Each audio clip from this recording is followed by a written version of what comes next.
Hi நண்பர்களே, வணக்கம். நான் உங்கள் சூரிய பிரகாஷ் வர்மா. மீண்டும் இந்த மாதிரி ஒரு வீடியோவில் உங்களை சந்திக்கிறது ரொம்ப மகிழ்ச்சி அடைகிறேன். First of all, welcome back to our YouTube channel. இது வரைக்கும் நீங்கள் நம்மளுடைய யூடியூப் சேனலை சப்ஸ்கிரைப் பண்ணால் இப்போ சப்ஸ்கிரைப் பண்ணிக்கோங்க. பக்கத்தில் இருக்கக்கூடிய பெல் ஐக்கன் கிளிக் பண்ணி எனேபிள் பண்ணிக்கோங்க. அப்போ தான் ஃப்யூச்சரில் நம்ம அப்லோட் பண்ணுற ஒவ்வொரு வீடியோ உங்களுக்கு நோட்டிஃபிகேஷன் மூலியமாக வந்து சேரும். ஒரு சென்டென்ஸ் ஃபார்மேஷன் பண்ணணுன்னாக்கா என்ன ஃபார்மேஷன் இருக்குது, என்ன ஃபார்முலா இருக்குது? Subject, verb, object. மறுபடியும் சப்ஜெக்ட், வேர்ப், ஆப்ஜெக்ட். சப்ஜெக்ட்னா யாருங்க? Doer of the action. Or நம்ம யாரை பற்றி பேசணுமோ அவங்கள தான் சப்ஜெக்ட்னு சொல்லுவாங்க. ரெண்டாவது வேர்ப் என்ன? சப்ஜெக்ட் என்ன செய்தார் அதை தான் நம்ம வந்து வேர்ப்னு சொல்லுவோம். ஆப்ஜெக்ட் என்பது ஆப்ஷனல், எல்லா இடத்துலையும் இருக்க வேண்டிய அவசியமும் இல்லை. பட் இருந்தால் அதனுடைய வேலை என்னென்னா, இட்ஸ் ரிசீவர் ஆஃப் த ஆக்ஷனாக இருந்தாக்கா it's transitive verb. Receiver of the action இல்லை, ஜென்ரலாக இருக்குனாக்கா அது இன்ட்ரான்சிட்டிவ் வேர்ப். ஓகே, இந்த வீடியோவில் நம்ம என்ன பார்க்க போகிறோம்னு சொன்னால், பாசிட்டிவான சென்டென்ஸ் எப்படி உருவாக்குறது, நெகட்டிவான சென்டென்ஸ் எப்படி உருவாக்குறது, அண்ட் அது கொஷின் ஃபார்மாக எப்படி மாற்றுறதுன்னு தான் பார்க்க போகிறோம். ஸோ ஒவ்வொரு சென்டென்ஸுக்கு 3 ஃபார்மேட்ஸ் இருக்குது. ஒரு சென்டென்ஸை எடுத்துக்கிட்டு 3 ஃபார்மேட்டில் 7 சப்ஜெக்டிவ் ப்ரொனவுன்ஸ்க்கு நீங்கள் ப்ராக்டிஸ் பண்ணிங்கன்னா 21 சென்டென்சஸ் உங்களால் இப்போவே பேச முடியும். இந்த 3 சென்டென்ஸ்க்கான மீனிங் பாருங்கள். ஐ ரைட் ஏ நாவல், நான் நாவல் எழுதுகிறேன். ஐ டோன்ட் ரைட் ஏ நாவல், நான் நாவல் எழுதலை. டூ ஐ ரைட் ஏ நாவல், நான் நாவல் எழுதுகிறேண்ணா. ஓகேங்களா? ஐ ஈட் மேங்கோ, நான் மாங்காய் சாப்பிட்றேன். ஐ டோன்ட் ஈட் மேங்கோ, நான் மாங்காய் சாப்பிட்ல. டூ ஐ ஈட் மேங்கோ, நான் மாங்காய் சாப்பிட்றேன்னா. ஐ ப்ளே கிரிக்கெட், நான் கிரிக்கெட் விளையாடுறேன். ஐ டோன்ட் ப்ளே கிரிக்கெட், நான் கிரிக்கெட் விளையாடல. டூ ஐ ப்ளே கிரிக்கெட், நான் கிரிக்கெட் விளையாடுறேன்னா. இது 7 சப்ஜெக்டிவ் ப்ரொனவுன்ஸ்க்கு எப்படி வருது? மீனிங் இது தான், சப்ஜெக்ட் தான் மாறும். இந்த சப்ஜெக்ட், வேர்ப், ஆப்ஜெக்ட் என்பது பாசிட்டிவ் சென்டென்ஸ். இது நெகட்டிவாக மாற்றணும்னா என்ன பண்ணணும்னாக்கா டோன்ட் ஆர் டசன்ட்டை பயன்படுத்தலாம்.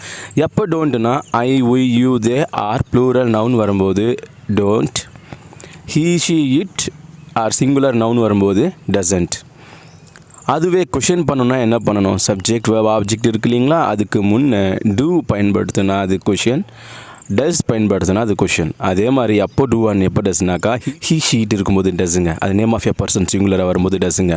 அதுவே ரிமைனிங் இருக்கக்கூடிய I, we, you, they are plural name வரும்போது கூட அங்கே வந்து டூ தான் இருக்கும். ஃபார் எக்ஸாம்பிள் சொன்னால் உங்களுக்கு சூப்பராக புரியும். நான் கிரிக்கெட் விளையாடுறேன். ஐ ப்ளே கிரிக்கெட், நான் கிரிக்கெட் விளையாடலை. ஐ டோன்ட் ப்ளே கிரிக்கெட், நான் கிரிக்கெட் விளையாடுறேன்னா. Do I play cricket. இதை வந்து நீங்கள் 7 சப்ஜெக்டிவ் ப்ரொனவுன்ஸுக்கு ப்ராக்டிஸ் பண்ணிங்கன்னா எப்படி இருக்கும் பாருங்கள். We play cricket, we don't play cricket. Do we play cricket? You play cricket, you don't play cricket. Do you play cricket? He plays cricket, he doesn't play cricket. Does he play cricket? She plays cricket, she doesn't play cricket.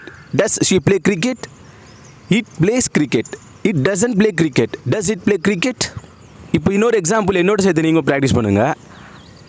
I eat mango, I don't eat mango. Do I eat mango? We eat mango, we don't eat mango.